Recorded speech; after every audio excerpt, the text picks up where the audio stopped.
Whenever you bring up the subject of Far Cry 3 always seems to worm its way into the conversation. Far Cry 3 is seemingly the talk of the town every time. If you ask fans of the series, many will tell you Far Cry 3 is indeed the best. Now, I don't yet, and let's emphasize yet, share the same sentiment, as my first few tastes of the franchise have been New Dawn and Primal. Yikes. I wanted to find out if Far Cry 3 is still as good as they say it is. It's the big 2-6. Can something like Far Cry 3 knock my socks off? Well, I went ahead and found out. Let's start off with the man of the hour, Voss. Some say he carried the story.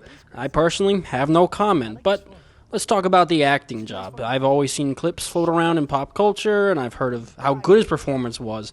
But getting to experience it firsthand, it's like watching the Mona Lisa get painted right in front of you. You get your eyes blessed. If you want to talk about an actor being synonymous to their character, and getting the audience to believe they really are their character, holy shit, look no further. I could have sworn Ubisoft pulled a truly clinically insane person off the street to play Voss. I had no idea Michael Mando was such a good actor and a completely normal person, and I say that out of admiration.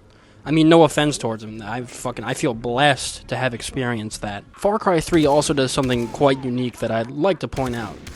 In most first-person shooter games, you just mow through a countless number of enemies or whatever. No problem. There's absolutely no repercussions to it. In Far Cry 3, we see Jason, the main character, slowly turn into something almost feral. He goes from this terrified tourist without a single violent bone in his body. Holy shit.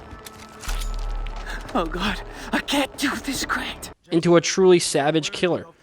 He ends up embracing the violence of the island. He even has hallucinations that mirror his sanity slipping.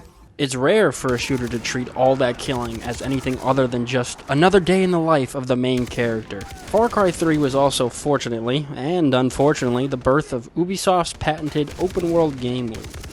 I've been very critical of this in the past before. I think they ruined it in the coming games. Like I said, I've played Primal and New Dawn, and they're boring. It very obviously lost any bit of soul. They did it in exchange for extra milking of the cash cow. But here in Far Cry 3, the first time they do it, my god, it's perfect. We know it time and time again. It's a staple of the franchise. Liberate an outpost, unlock a new section of the map, and all of its side activities. While they might be mostly the same, just, in different spots across the map, there's at least some variety. There's some variation of flavor. You got the fast-paced racing of medical supply drops, and on the flip side, you can slow down for a game of poker. Play a game that requires strategy. It's like everyone can get their kicks. It's not just balls to the wall all the time. The story is absolutely full throttle. The side missions can be somewhat full throttle. The activities don't have to be. And that's good. We can slow down and get a nice change of pace going. Now, I realize this was a very long-winded answer, and I didn't even provide an answer. So here we are. Did Far Cry 3 knock my socks off? Absolutely. I don't think I need to add much more. This isn't a thesis paper. You're not my professor. I'm just giving my 2 cents. We all know how great Far Cry 3 is. As per usual, I was just behind on the times. Late to everything as always.